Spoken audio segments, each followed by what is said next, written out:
Tape Deck Media. Ruddle me this, ruddle me that. We got the riddles that'll make you chat. Oh yeah, baseline stuff with groove is tight. Get your funk on, we're rocking tonight. One more time. Good morning, Ramblers. Welcome back. Another week. Back at it again. Ruddle Me This. Delighted to have you along with us. As always, I'm your faithful host, the Michelin Man's stunt double, Taylor Ruddle. What have we got for you this week? Well, I have a fascinating chat that I had with a fellow comedian called Geoff Wilson from Auckland. This week, we decided to have a conversation and go really in-depth about a movie called The Menu, which is a 2022 film. It stars Ralph Fiennes, I don't know how to pronounce that guy's name, Voldemort from Harry Potter. My fellow millennials will know him as. It also stars a whole bunch of other actors, Anya Taylor-Joy. It's got Nicholas Hoult and John Leguizamo. I never know how to pronounce that guy's name, but he is one of my favorite actors. I really should put some respect on his name. John Leguizamo. I think that's how you pronounce it. He's been one of my favorites ever since seeing him in Land of the Dead, which he plays a character which the character's name was Cholo, which is a kind of interesting name for a Latin American character to be called, but I always thought he was a cool character, and I thought the rivalry between the main character and between Cholo in that movie was an interesting one. It was a sort of begrudging respect between the two of them. They clearly didn't like each other, but honestly, for the most part, I seem to remember them being able to put it aside and actually work together quite cohesively. So, yeah, I always liked him from that movie. He's done heaps of other stuff as well, but yeah, he's in the movie as well. And the thing about this film that I found so interesting is I've watched it 3 times, and it's kind of been a different experience each time watching it.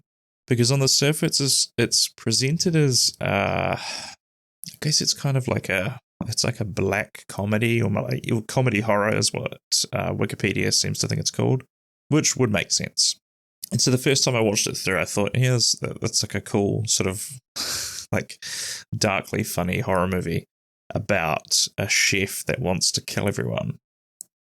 But evidently I was picking up on some of the other stuff because if you scratch a little deeper under the surface, the movie also talks about the idea of obsession as an artist, because chefs are definitely artists, especially fine dining chefs.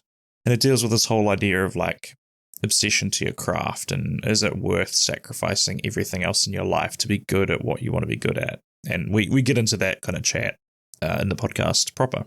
So yeah, I've seen this movie 3 times, and because I'm a artist / performer, I might be looking at it with slightly different eyes to like the average person, but like honestly, I'm sure most people have something in their life that they're dedicating themselves to, so it should translate. Well, you should be able to get something out of it, is I guess what I'm trying to say.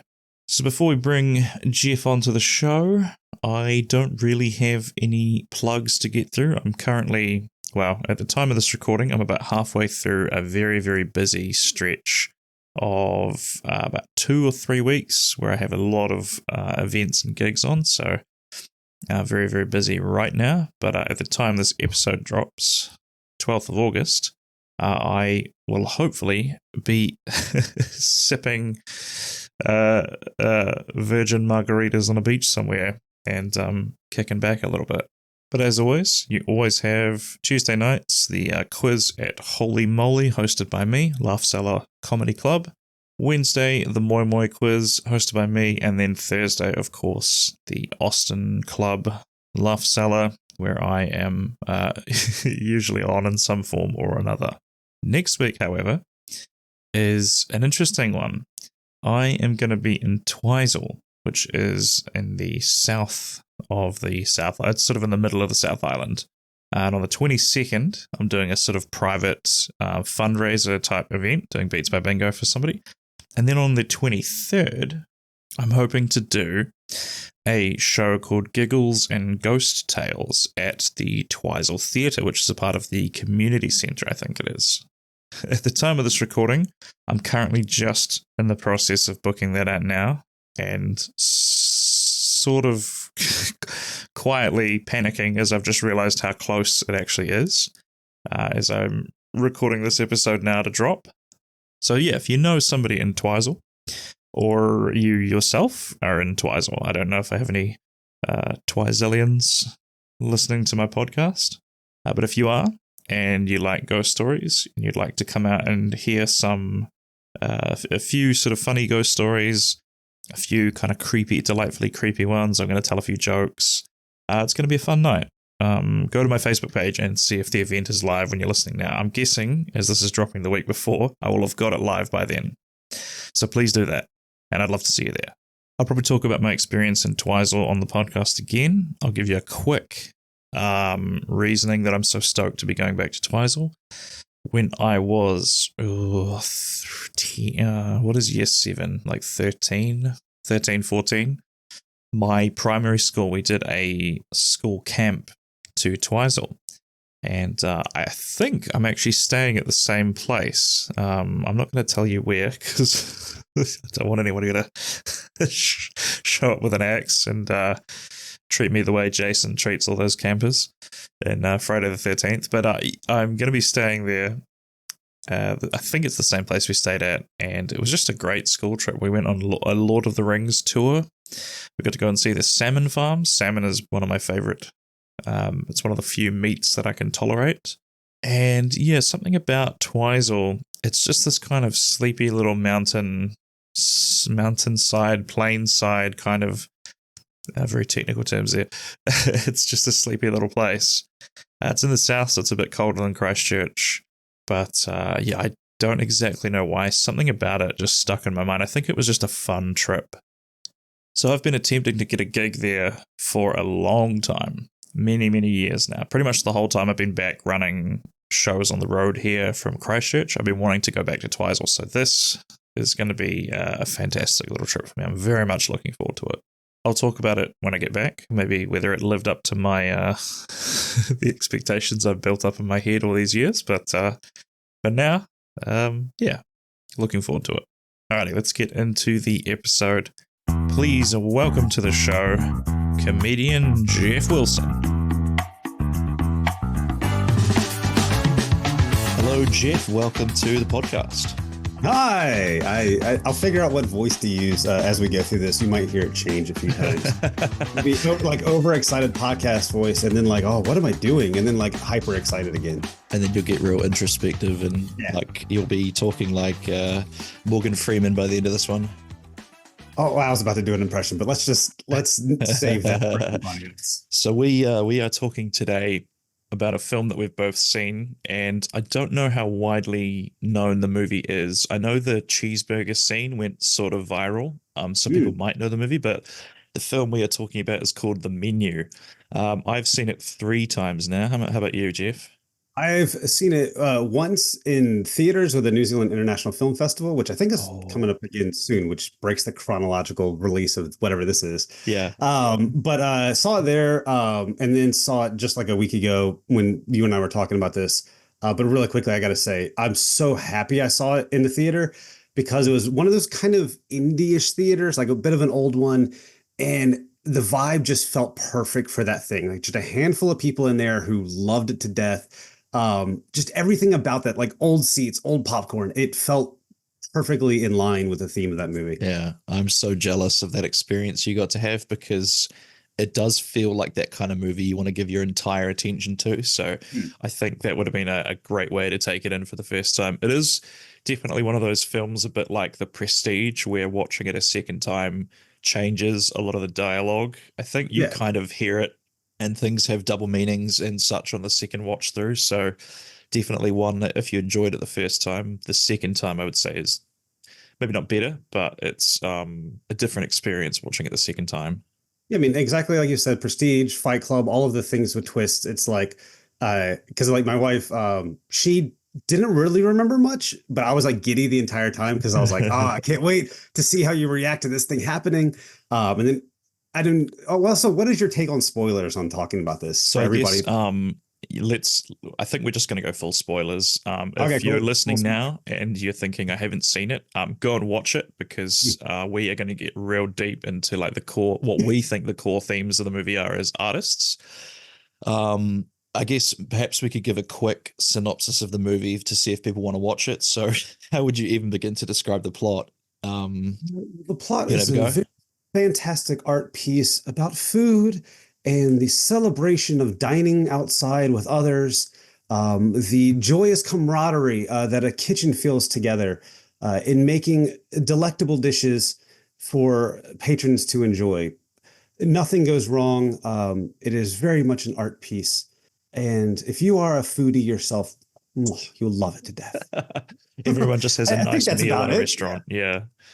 No, it's yeah, to describe it for someone who hasn't seen it, it's like the main I don't know, I consider him the main character, but I don't know if he actually is or not, but the main chef is sort of I see him as a little bit of a combination of like a Gordon Ramsay or a Marco Pierre White sort of celebrity chef, maybe a bit like a Bourdain before he went well, I think he did food TV and stuff, but he's like Hmm. a super chef kind of character who has like become disillusioned with serving the rich and like upper class people who don't appreciate what he does. So he makes the really grounded and logical decision to have a final dinner service where each course is like a theme and it's basically ends with him wanting to kill everyone at the dinner.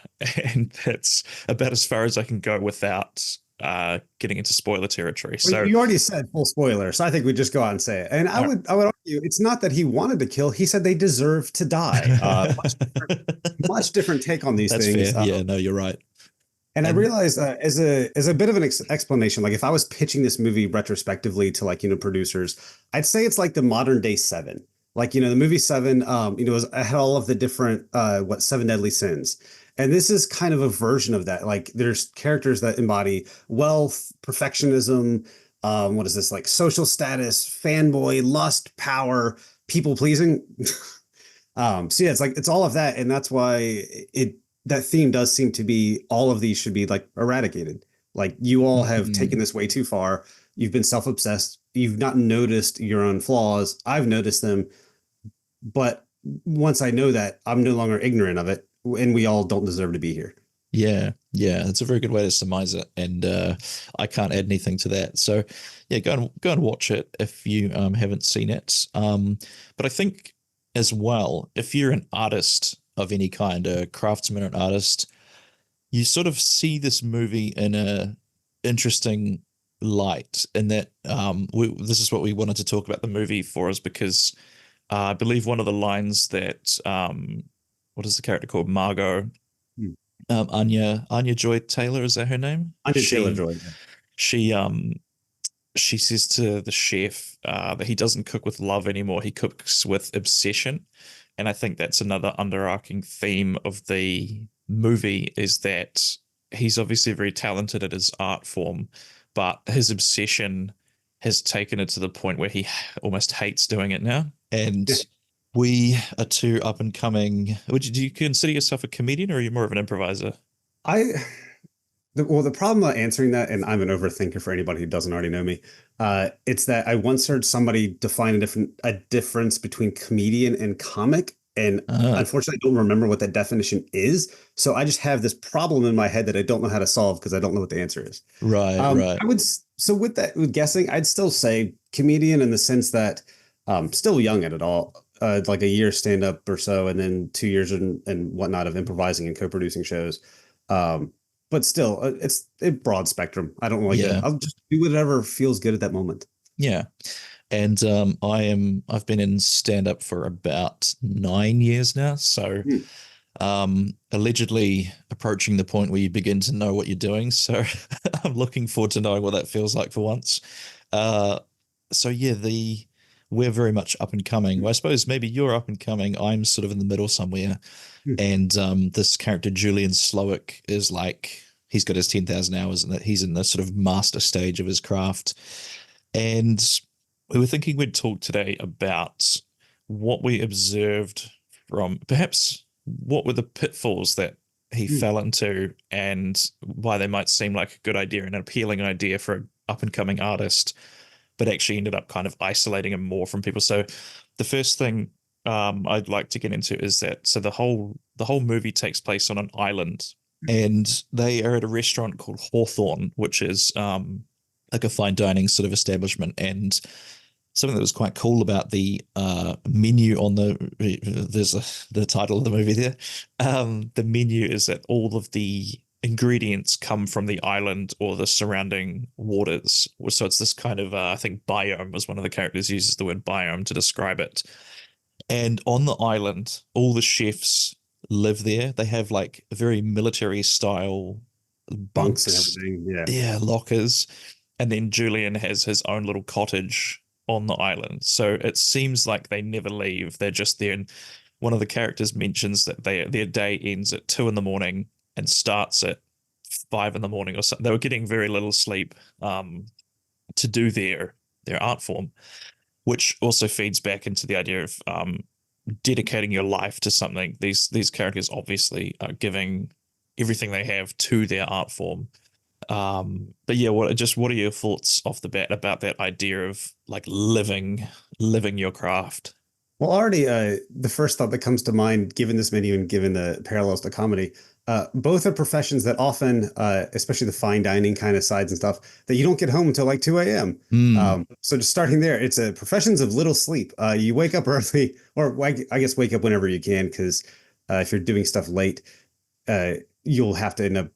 Shops are still only open 9 to 5, and yet it doesn't matter how late your job goes. Now, I am not. You are the full-time comedian and doing things. I am not in that world. I walk in between both of them.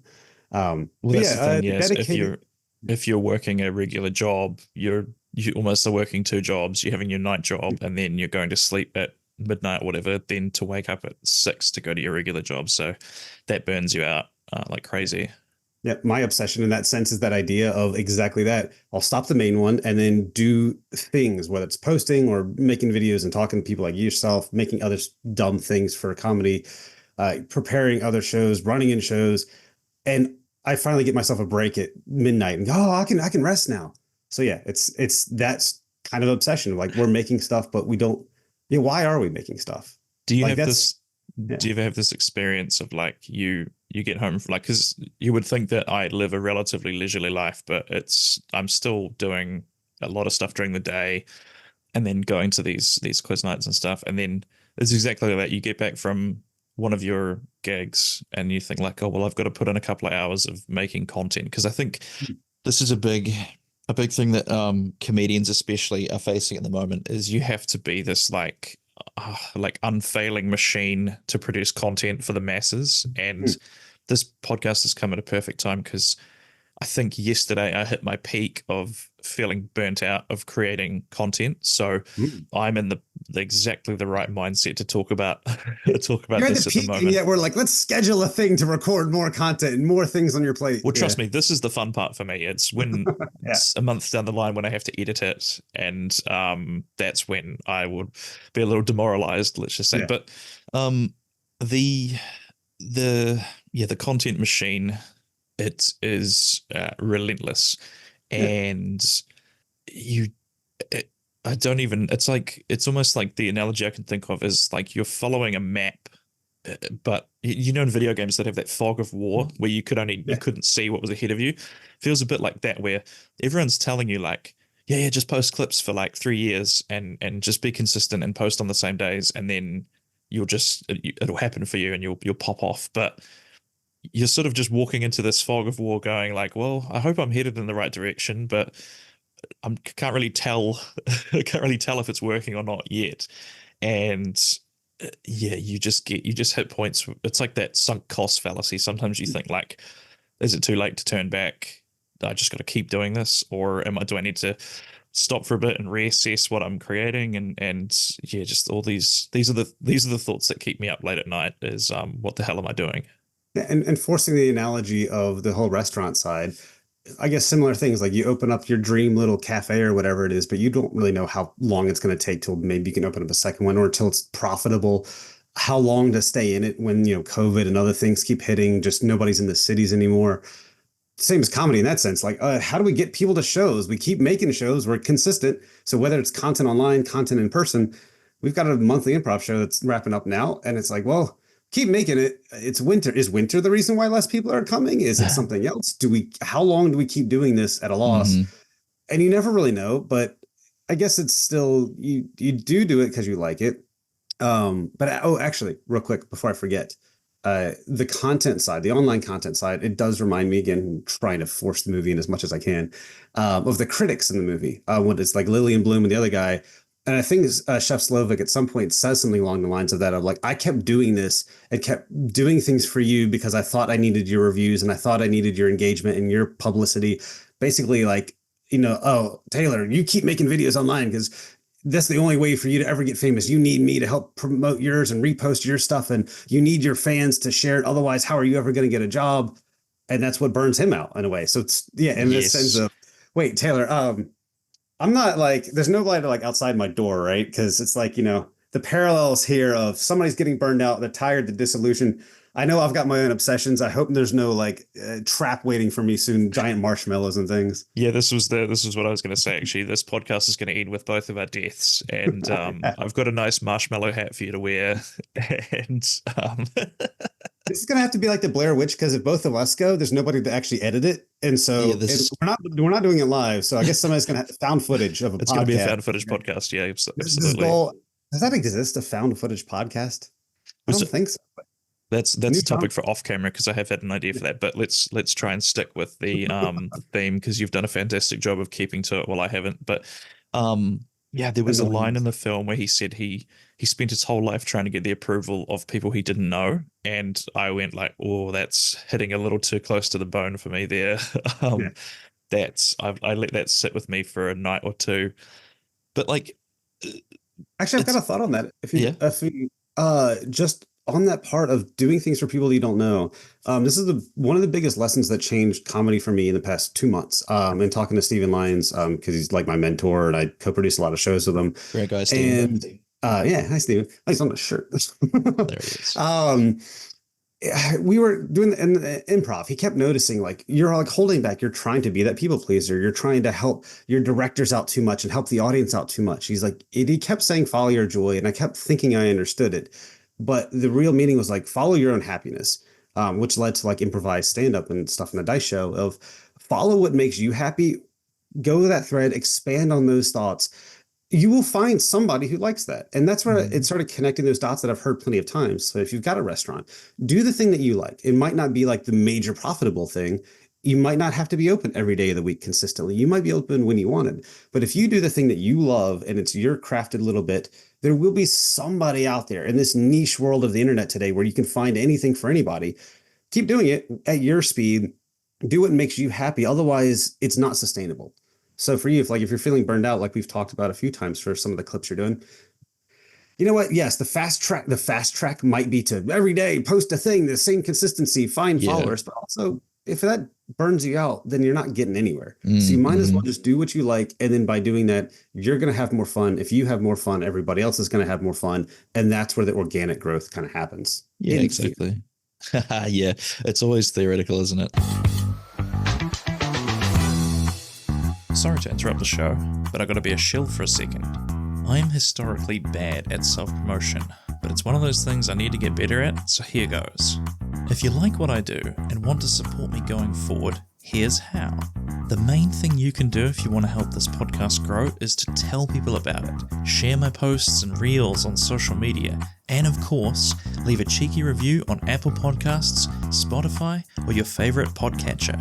In terms of social media, here's where to follow me. My tag on everything is @TaylorRuddleComedy. Follow me on Facebook or Insta to see all upcoming gigs and live dates. Follow me on YouTube, TikTok, or Insta to see reels of the podcast as well as skits and stand-up clips. I've also got 2 free comedy specials up on my YouTube page as well, with plans to release another 2 full-length ones by the end of the year, so give me a subscribe so you don't miss out. Once a month I host a podcast called Hosstown with my friend and comedic colleague Matt Lilly. It's a light-hearted take on modern masculinity as the two of us try to strike a balance between being scholars and cavemen with plenty of belly laughs along the way. Hosstown is eventually going to have its own feed on the Tape Deck Media Network, but for now, the easiest thing to do is to search Hosstown Podcast into YouTube, where you can watch the full videos of the full episodes. We release them all free up on there. You can, of course, catch me live all over Christchurch with quizzes, musical bingo, and of course comedy nights. Go and follow my Facebook page to keep up to date with those. I've also got a survey running at the moment so that I can find out what people do and don't like about the podcast. Visit taylorruddle.com/podcast to have your say. It really helps me out. I'll chuck a link in the show notes to that. Thank you for indulging me. That's all the shilling out of the way. Let's get back to the show. I was going to say, the tricky thing about something like entertainment is you are, like, ultimately you are creating it to, like, so that somebody else will see it and enjoy it. But then I feel like we can get caught up in this idea of, because you put out a clip and you think like, okay, well that got some good reaction. I'll do a little bit more of that and see if I can get a little bit more attention like that. But then there is eventually a going over the cliff part where you're like, hang on, what am I doing right now? That like this, it's you've heard the term flanderization before? No, actually, but it reminds me of Ned Flanders, and I can't. Yeah, so it's from him. In the beginning of the show, Ned Flanders was just a nice guy who happened to be Christian. He was their neighbor, and that was all of his gimmick. But then by the middle of the show, that exaggerated characteristics of him, and he was this Jesus freak who was relentlessly religious, and that's the idea of flanderization, is the over-exaggeration of one aspect, or a few aspects of a character until that becomes their only personality.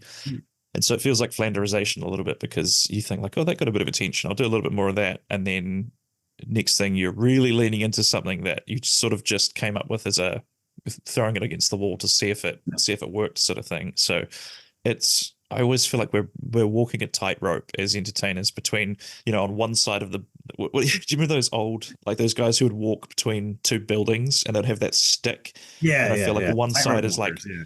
what we want to do, and then the other side is like what other people want to see, and you're constantly trying to keep this balanced and not fall to your death below. And I guess that's that active choice. And this is me getting into that. My obsession, again, as you'll find out, is that very theoretical side. I'm so obsessed with the theory of things and thinking through things that sometimes it keeps me from practice.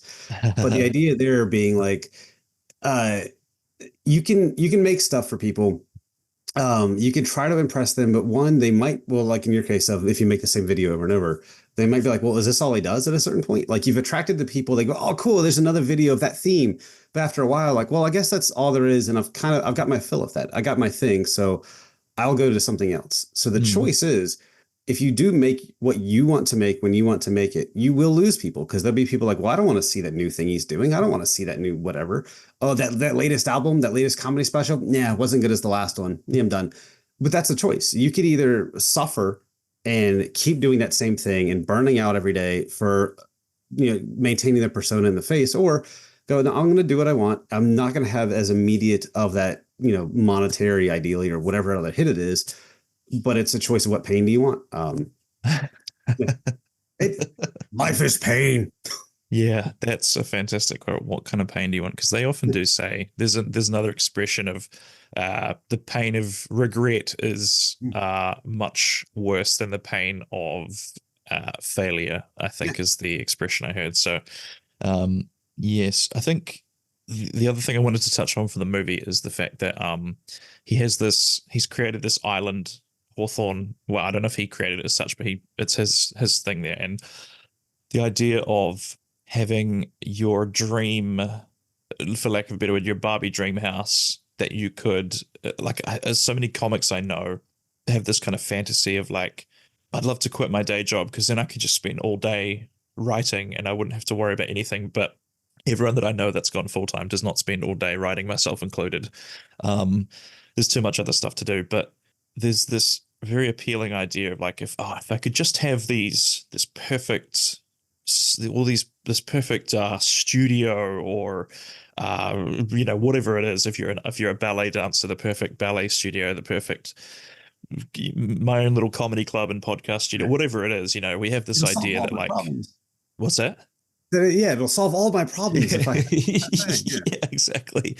But I think this movie actually sort of points out how that actually isolates Julian more from everything else because, like, I've always said that as a comedian, it's very important to have people in your life that aren't in comedy because they will remind you that you're not special and Yeah. you'll they will roast you and bring you back to earth almost constantly. So you need that. Otherwise, you fall out of touch with people. And then suddenly unless your character is like, Ricky Gervais, I think, does a little bit of like, I'm rich and so much better than you. But for the most part, you need to be relatable to a certain extent to the audience. And, you look at, so I think Amy Schumer was a good example. She had this like rocket ship of his success. But then I remember when her special came out after all of this, people were like, oh, she's not really talking about the stuff that I can experience anymore. And so they fell off. And yeah, that's one thing. I think Kevin Hart, maybe to an extent, experienced the same thing when now he's in his own kind of stratosphere and it's not as it's not as relatable as it used to be. Yeah, it's like, yeah, I don't know why. I wonder what that is. I'm trying to like figure out what that idea is of why like we want other people to be exactly like us. Because I've always had this weird conflict that I've seen, especially in comedy, of like, don't brag about the things you do have or whatever, but also don't because I don't want to feel bad, but also don't not talk about it because like, let's say outside of the stage or whatever, because I want to have that dream that I could actually get places too. I want to see a light at the end of the tunnel. This very much was kind of my brother was a chef. And he kind of felt this the same. Like both of us kind of grew up with this idea that we can't ever brag about anything at all. Like we're worried about bragging, which a lot of people in this movie are not worried about bragging. Most of the people in the movie are very much okay with bragging at all times. And I think that's part of that people pleaser. So we'd like tamp down any kind of joy we had and like never mention if we went on a trip with the parents or anything, because we're always worried about like looking like braggers. But yet people would also be like, hey, well, I want to hear those stories because it makes me feel like there's hope out there, that there's something else.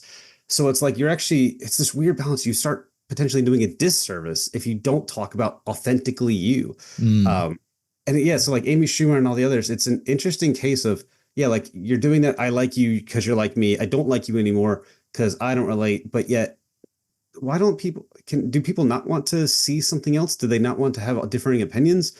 And I guess it's where everybody's different, where they're at in their life and like what's going on.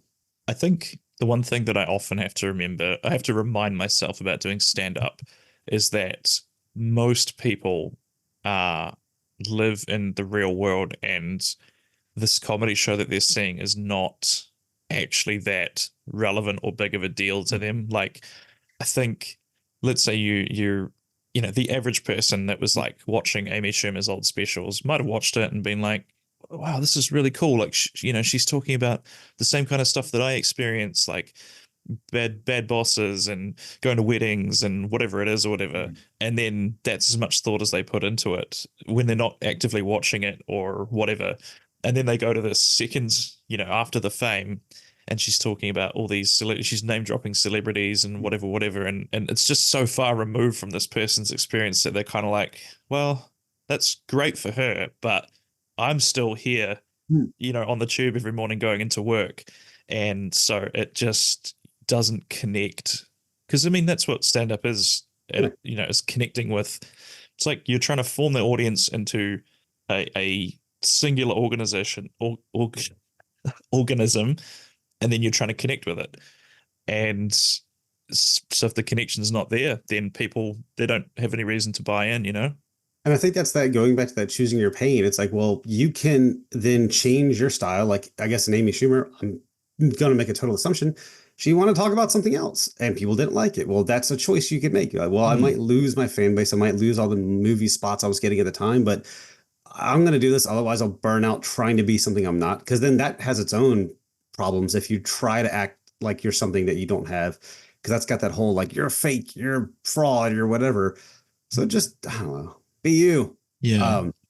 I also realized in the things you're saying, if you ever see me like smile or when we watch this back later, because in thinking about the movie and all the different obsessions, I'm like, oh wow, I'm ticking off so many of them at the same point. Of like you mentioned name dropping, I was like, oh yeah, Steven, no, yeah. So it's like all of this little. Oh yeah, I've got shows too. The So it's Stephen like, Lyons. yeah, these, yeah. So it's like even within this 1 40-minute conversation, or it's like how many of those can I tick off at once? Like Yeah. talking about fame and getting that. We're talking about like fanboyism, being accepted, perfectionism, like studying way too much about thinking way too much about the philosophy of all of this instead of just doing things. But I think that's why it's such a fascinating movie, is because it, on the surface, it seems like a fairly indie sort of, oh, he's a crazy chef who's going to kill everybody. But then when you dig a little deeper, there's so many aspects of the human condition sort of captured in a lot of the characters. And it's quite interesting because none of the characters are really that likable, which is interesting. Like I think Anna Taylor-Joy's character she's our window into that world because she's working class and she's not a foodie at all, or she's not even interested in the world of food. Like, well, spoilers, she's a prostitute who's brought along by Nicholas Holt's character, who is like a massive fanboy of Julian Slowik. But the rest of the characters are all kind of, what I think is so fascinating about them is you do like them in their own way, but they're unequivocally bad people. And I don't know, it's just nice to see flawed people like they're doing their thing. They're unapologetically them, I think, is what I quite like about them. Actually, so on that note, I'm going to see if this works, Taylor. As I mentioned to you before, I want to play a game. Okay. I'm going to see if I can put on. Sharing's not turned on, so I can't do it. I'll save it for the comments and social media posts later. Basically, I was going to play a game of like, which character are you? I had them all up on the side, but since you might remember what they are. Yeah, I remember all the characters. Yeah. Which one or which maybe combination, kind of like you were playing the game, like what friend's character are you like on Facebook? Yeah. What characters do you identify most with? Because like you said, they're all got flaws, but we all have flaws. Yes. Okay. So the ones I think I identified the most with is there's a character who's played by oh geez, what is his name? He is a John Leguizamo. I'm gonna guess. Yes. John Leguizamo. Say it again. John Leguizamo. Oh no, I had to say it twice and I messed it up. John Leguizamo. Yeah. So he's one of my favorite actors just in general, so I like him. But I love that his character is this burnt out movie star who I've been trying to think about who the equivalent of who, like, what is he an XP of a real life character? Because part of his Actually, go ahead. I was gonna say, if we compare it back to comedy, I would almost compare it to, without like, there's no names, but just like the people who just keep doing the same sets that they're so tired of doing. They're like, yeah, well, I had a spot and I just filled it. But there's like the whole Passion with the Chef. It's like, there's no love in it. Because what Chef was mad at him about is like, you didn't put any love into your movies. And I had one night off to go see a movie in this case, and you ruined it because you had no love in your set. So it's like, right. it could be a generic comic who's just kind of like, I got my 10 minutes again, and I'm just going to do the same thing, the same joke that I haven't bothered to improve in 10 years. Yes, I think you're onto it there. But the reason I sort of identify with them is because I find that idea of people that have gotten a 15 minutes of fame and trying desperately to leverage that for as long as possible, I find that both hilarious and fascinating. Like, I was a big fan of Jason David Frank, who was the former Green Power Ranger. Okay. So unfortunately did pass away a couple of years ago, so rest in peace. But he rode that Power Rangers thing right until the wheels came off. Like, if you go to his Instagram or went to his Instagram, everything was like something green, or Dragon Zord and Green Power Rangers. And he basically made his living teaching martial arts and going to like Comic-Con around the world because he was the Green Power Ranger. And I just thought that's a fascinating life. You know, this one thing. Do you think he loved it? Do you think he loved it, or do you think he did it just for like paychecks and fame? So, trigger warning, he did take his own life. So I'm going to say he did not enjoy that life. But I don't know. At the same time, I have a lot of mixed feelings on this kind of like people trying to, people leveraging a role they did 20 years ago into a career or to make a living is fascinating because I think it's part of a little bit of living vicariously. Like I would have loved to have done at least one thing that people still resonate with 20 years later. So I don't see it as a bad thing or a shameful thing as such.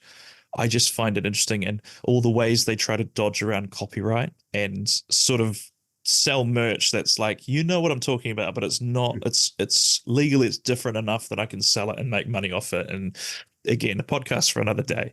I just noticed we had the 10-minute Zoom warning come up. So is there anything else you want to cover about this movie and about the arts before we wrap up? I think, well, one part, I was just going to celebrate a few moments from the movie if you want. Please. Just because like there's a few things that I loved, in particular, the second line of the movie is Margot Mills, Anya Taylor-Joy.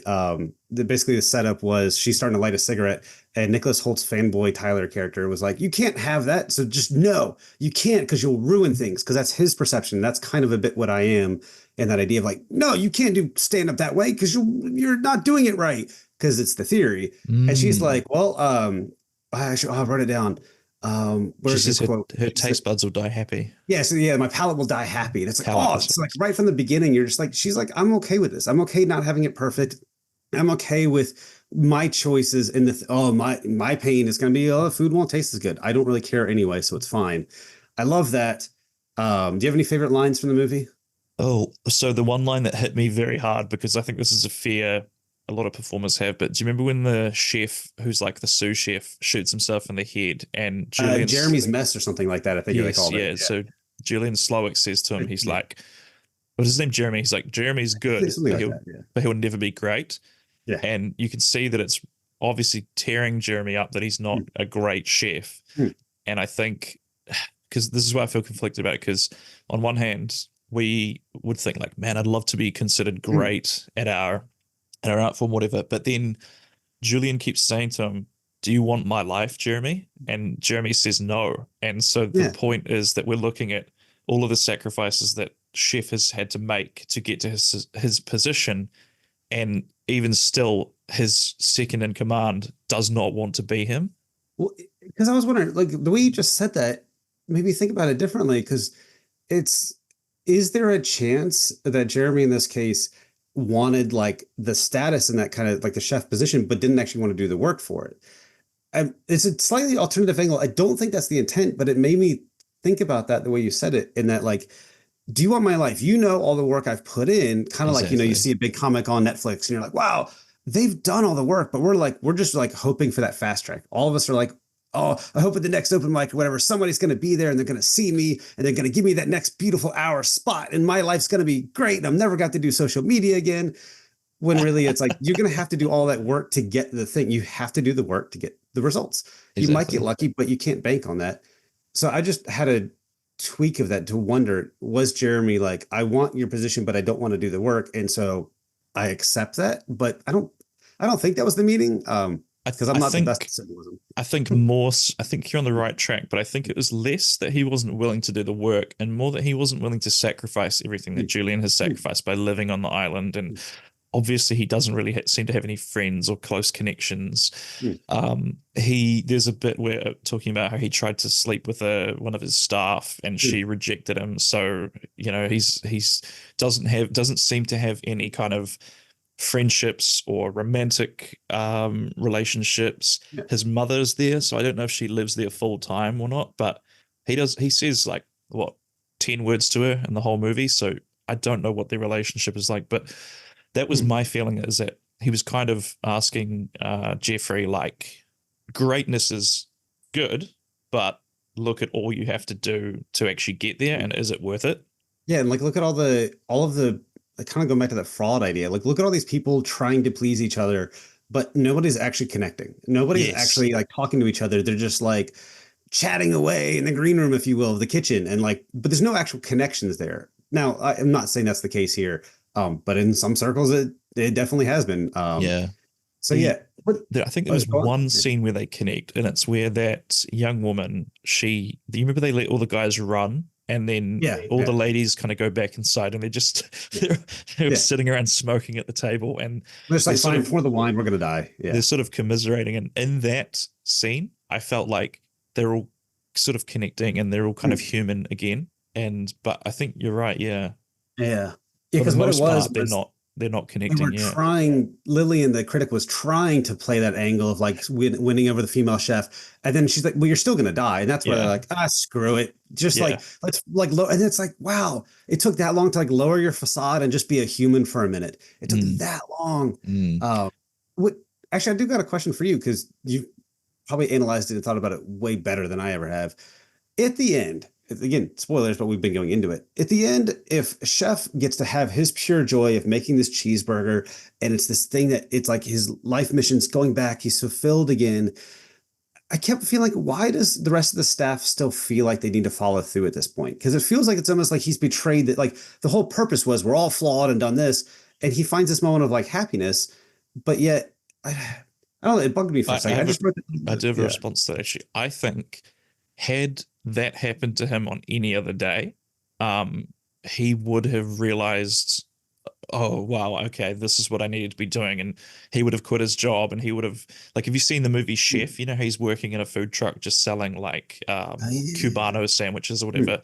I think that would have been Julian's life, as he would have gone to that, but it was too little too late. And, you know, by that point, they're just about to kill everyone. So I think in his mind, it was like, well, I've come this far. Like, you know, it's over regardless. So I might as well finish my final course thing. So I think had someone like Margot been in there any other day for normal service and like sort of done, because she's the only one that kind of stands up to him and tells him that he's not this godlike figure, you know, God's last gift to cooking kind of thing. And like, that in a way sort of brings him back to being human again. And but I think because it happened on the last day, it was just too late for him to change his ways by that point.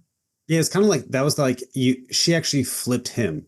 Like it's like the one character that was redeemed, because she was redeemed all along, but it's kind of he was the one person who kind of got this redemption moment at the end, still went through with it, still objectively a bad person, if you will. Yeah. Just a bad If you want naughty to look person. at it that way. Yeah. Morality. Yeah. Who am I to But judge? Yeah. So I guess the biggest thought that I keep going away with, and it's not going to be answered in our minute left or however long it is, but it's in that thinking, encouraging people to always think more like, what is driving you? Like in whatever you're doing, like we're doing this, we're trying to make other content, we're trying to do stand up and improv and work and live and all of these other things. Like what is driving us? And are we conscious of the choices that we're making every day? And again, this is like the deep part. It's not like comedy podcast. I can talk funny if we need to lighten it up, but it's like, why are people doing what they're doing? How often do people check in with that? Or do they find themselves like Chef? You're like, it's been 20 years and I didn't realize and stop to like really think about, why am I doing this? What do I want out of this? That our free Zoom session ran out. And I remember at the time thinking, that's a good place to end the podcast in anyways. Hope you enjoyed that interview. I don't do a lot of these post-interview talking bits in the podcast lately, but this week I just wanted to talk about a movie that I saw last night. And I would like to just talk about it a little bit, maybe 5 minutes or so. So if you're interested in hearing that, stick around. If not, we'll catch you next week. I watched a movie called Rite Here, Rite Now, and that's spelled R-I-T-E, here, R-I-T-E, now. And it's essentially the concert movie for the band called Ghost. I looked it up the other day. I've been a fan of Ghost for about 7 years now, which, you know, where does the time go? And this was their full kind of concert. It was recorded very well. It was like a concert movie. I don't know. I'm not very versed in the kind of terminology of this, but I understand some bands would release like recordings of concerts. So this is what that is. And if you're not familiar with Ghost, they are a band out of like, I think it was Sweden. Tobias Forge is sort of the mastermind behind it. He's a musician. And Ghost is one of those bands that has a kind of story. It has like a lore. It's all fictional, but they have kind of a storyline that goes behind the band. And a very quick summation of it is, in the lore, there is a satanic church, and they decided that the best way to reach the people and spread their message was by creating a rock band as kind of a puppet to spread the message through music, through like sort of pop, catchy music. They started off a little bit, well, actually, they started off quite a lot heavier than they are now. If you listen to Old Ghost, there's quite a lot of heavy guitar, and as they've gone on, they've sort of morphed into a way poppier kind of sound. I guess it's not quite gospel music, but if you watch the concert movie, you'll see what I mean when I say it's kind of like a religious experience, and I think that's what Tobias was going for. He's often talked about how if he was going to name the band again, he wouldn't call it Ghost because that name is quite disjointed from the rest of it. He would have probably called it Ceres, which I think means church in Latin, and is actually one of the name of one of their songs. And just to get ahead of something, I'm not a Satanist. I understand that's quite a loaded thing to say they're spreading Satanism, but then it's all done with a wink and a nod, and the whole thing is very satirical, maybe is the right word for that. The aesthetic of the band is very inspired by the sort of schlocky horror movies of the 80s and the 90s, and things like Scooby-Doo and the Rocky Horror Picture Show is a massive influence on the kind of style of the band, which I actually only saw for the first time kind of recently. Didn't really enjoy it, but I get why it's so meaningful to a lot of people, especially when you think about the time that it would have come out, and it was very, by that point, drag and all that sort of thing wasn't, I don't think, as sort of socially acceptable mainstream. So I understand why it's an important movie, but I didn't really enjoy it was odd. I liked bits of it, but overall I left that movie very confused. And where was I going with this? Yeah, so Ghost is very big. Having seen that movie, and now I go, oh, there's a lot of things that Ghost is inspired by from this. So it's like a very comical, it's almost like a parody of that Satanic Panic from the 80s. So if you're watching Stranger Things, it might be kind of familiar to like what era they're sort of parodying.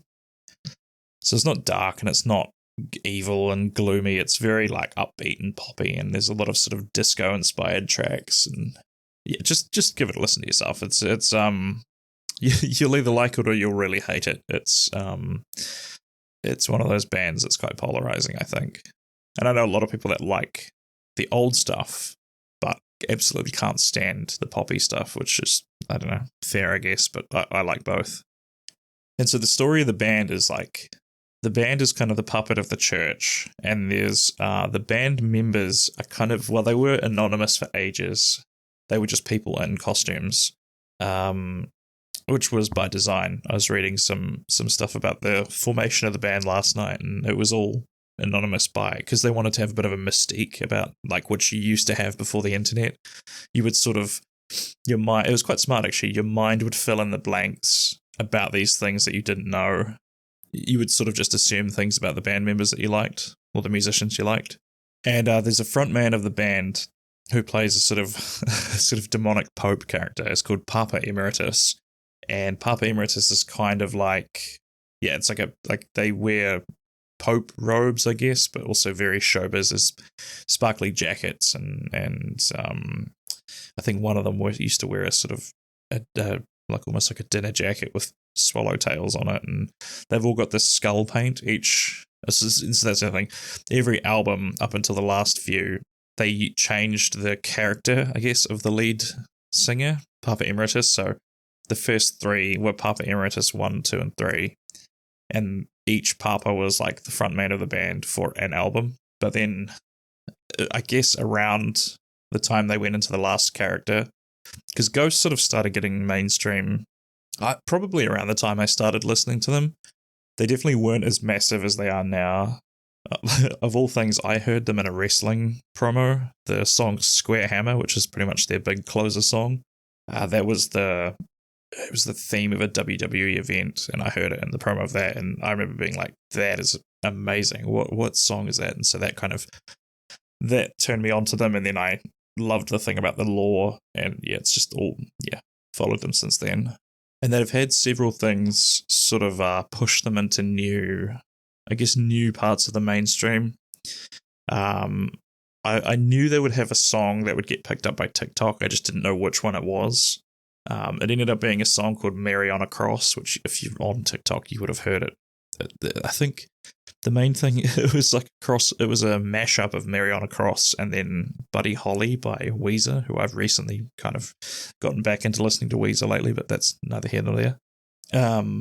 So that definitely kicked them into the mainstream. And I think with any kind of thing like that where suddenly a massive influx of new fans come in, the fan base gets really tumultuous, let's just put it. I was reading the wiki last night, and so the other thing, the Papa character is the head of the band, but then the other members of the band, they call them nameless ghouls, and they all sort of just wear, they're basically anonymous, like they wear a mask, and they change their outfit every kind of cycle. I'm not quite sure how often they change them, but yeah, the nameless ghouls, I think they're established musicians, and they're a little more open about being nameless ghouls now, but back when the band started, it wasn't. And yeah, I got into this weird rabbit hole of reading the wiki page about all the ghouls, because the fans all come up with names for them, and actually they were all the names were like, I think of the classical elements, there was 5 members of the band, so each one had an element, it was fire, water, ether, rock or earth and wind or something. But then as members have left, they've come up with like sort of different names to them. Like, I guess they always have a water ghoul, a fire ghoul, etc. Like there's a water ghoul on the band now that's called Rain. And then there's I think the drummer now they call Mountain. And I got into this weird rabbit hole of reading the wiki and people that were like very obviously young fans. The sort of people that I suspect probably run a Tumblr account were like, you know, like shipping the ghouls, I suppose. They were talking about how, I don't even know if I want to get into yapping about this, but it's that whole fan cam culture where like evidently people are fans of like one ghoul, and then they just obsess over them and overanalyze every little thing they do on stage. And yeah, that I think that's where I start to get a bit like, I think I'm definitely a sort of out of touch boomer, and then I'm like, that is just a bit weird. So that's one of the things about modern Ghost fans I don't get. That explanation took a lot longer than I thought it was going to. So this movie, I just wanted to talk about it because it's a concert movie, and so the character of Papa Emeritus, they replaced the first 3, and then they added this new character called Cardinal Copia. I suspect Cardinal is a rank in the Catholic Church or something. And he was to be the new Papa Emeritus. Yeah, evidently there's some kind of structure of the church, because they have these characters that are sort of like the the brass of the church. They've got Sister Imperator, they've got Papa Nil, who's like the very first Papa, but he's like very old. And I think now he's like a ghost. I just realized the ghost pun. Yes, good. Those two are sort of in charge. And so they picked this new guy, Cardinal Copia, who's like, it doesn't really say. They just say he was like a member of the church, or he was like employee of the month, I think was how they worded it. And so it was quite cool, because the first album that Cardinal Copia was on, he didn't have his paint. And so he was kind of like working his way up to being Papa Emeritus. And then I think the second album that he was the lead singer for, he ended up getting his paint and his robes, and he was officially Papa Emeritus 4. And so this concert, it's intercut with him going backstage and talking to Sister Imperator and Papa Nil. And so there was a mystery for ages about, there was a whole thing where Papa Nil didn't want him to be the next Papa Emeritus because he wasn't like of the bloodline. But then it was very strongly hinted for a while that Cardinal Copia was kind of like their bastard child. And then it was sort of confirmed with some music videos where it showed Sister Imperator and Papa Nil when they were young, like meeting, and they had like a bit of a tryst, and then I don't think she ever told him about the baby. So at some point along the way, they evidently admitted it because they refer to him as son in the backstage bits.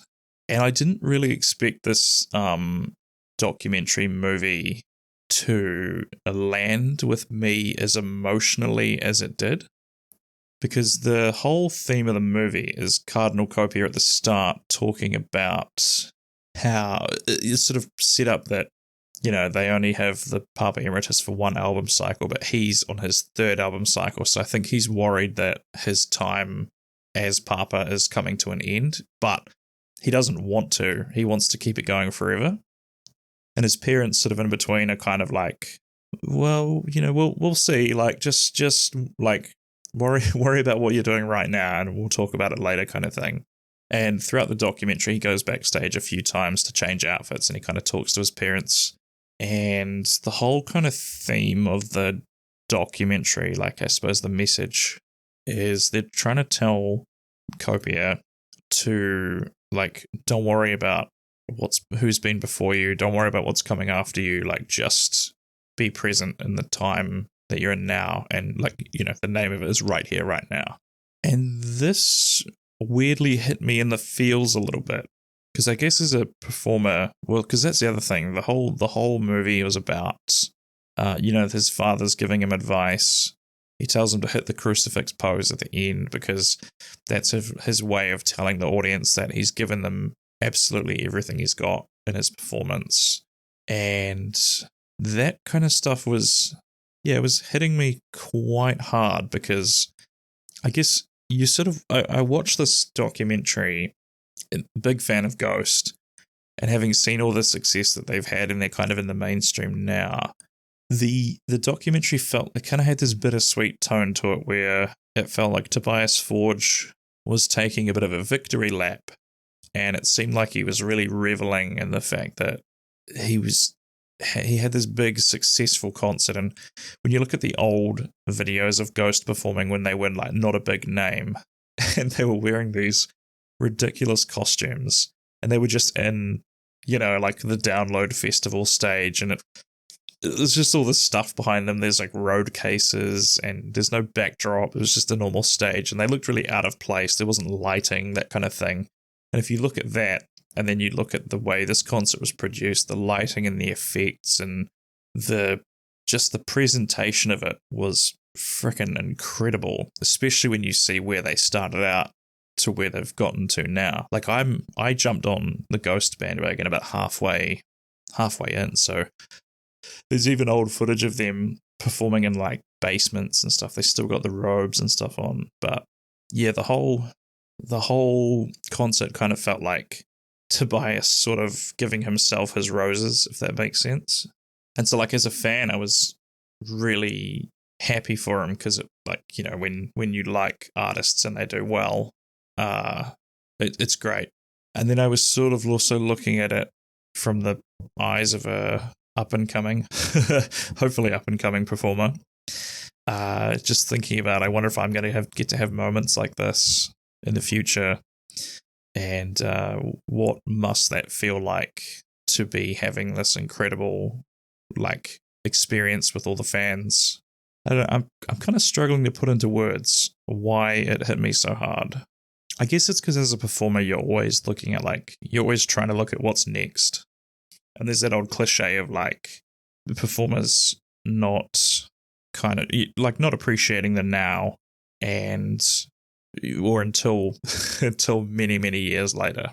So maybe that was maybe it was just nice to see somebody appreciating, like, without a doubt, Ghost is at its peak right now. Like, well, I don't know if it's going to be necessarily the peak, but it's definitely at a high point right now. So it was nice to see. It's nice to see him enjoy, obviously, the fruit of all his hard work. And I was reading some documents about. They had a whole court case. I won't get into that. It's a long thing, but in a nutshell, the first few Nameless Ghouls had a kind of a dispute with Tobias Forge, because I think Tobias had always seen it as kind of like a solo project, and he was just hiring them as kind of like musicians for hire, essentially. But they were looking at it a bit more like, we're a band, we're a unit, and it all came down to money stuff, like, because Ghost has got some really sick merch. And so I think merch was the thing they were making a little bit of money on. But when you read all the court documents of the interviews that they gave and like all that sort of thing, there was a bit of discrepancy where I think the band members were expecting an equal split of the profits. Whereas if you listen to all the stuff Tobias had to do in the beginning, he was kind of like, well, why would I give up, you know, it's 1/6 or you know, 5/6 of the profit and whatever, when I've done far more than 1/6 share of the work. Because you listen to him talking about all the stuff that he had to do outside of the band, and it was the management and the merch, and he was the tour manager for a bit, and yeah, reading all those documents, I felt I felt a sense of kinship with him, because generally that's been my experience with running stand-up stuff. Is I do a whole pile of admin and promo and etc. etc. Luckily for me though, anytime I've kind of put this to the comics of like I'm not paying you the same as what I pay myself for these gigs, because of the amount of time I put into these things, they've all been completely understanding. So I got lucky there. Seems like Tobias didn't get quite as lucky.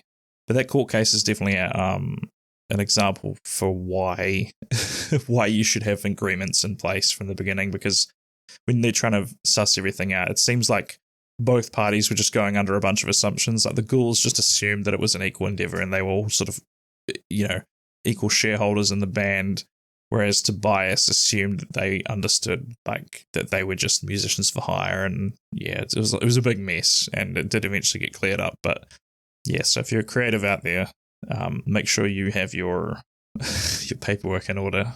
So yeah, I just wanted to talk about that documentary. If you're into their music, or if you're not, if it sounds like something you're into, I recommend you go and check it out.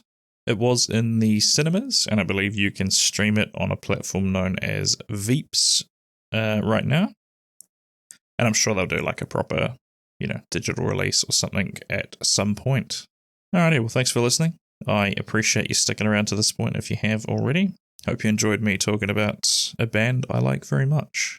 Alrighty, we'll see you next Monday. Have a lovely week, and I look forward to talking to you again soon. Thank you for listening to Ruddle Me This. Don't forget to hit subscribe and leave me a review on your favorite podcast platform. You can find me on social media at Taylor Ruddle Comedy on all the major platforms. You can also join patreon.com/Taylor Ruddle Comedy for free, which gets you access to all sorts of extras and behind the scenes content, as well as allows you to communicate directly with me and let me know what you think of the show. Tune in again next Monday for another episode of Ruddle Me This, and until then, Ruddle her out.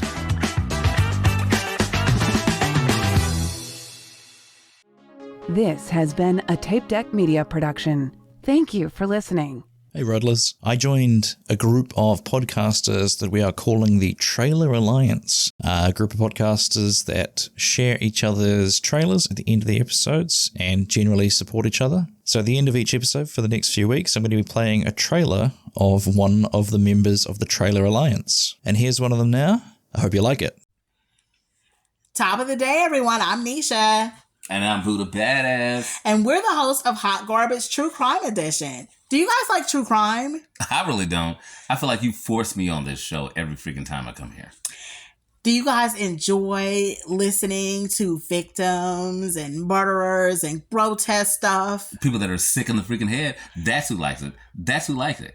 Well, if you like that kind of stuff, then you should totally check us out. I mean, every single Thursday, we drop the most hottest cases, and we have fun while doing it. You drop the most hottest cases? You drop murder and death. Kill. How many people can actually say that they have fun while listening to a true crime podcast? And I feel like that's what we do here. So you're just not going to listen to me now? I'm just going to say this and you're not going to listen to me? And you know what? Our listeners are not just our listeners, but they're our friends and our trash pandas. We love you guys. They're a lot, and I will agree to that part, but I'm still just mad at you for just not talking to me. They're paying you this well to say all this. So check out Hot Garbage on Spotify, Apple Podcasts, anywhere that you listen to podcasts. Check us out every single Thursday. A new episode drops. I officially hate this commercial. On some real.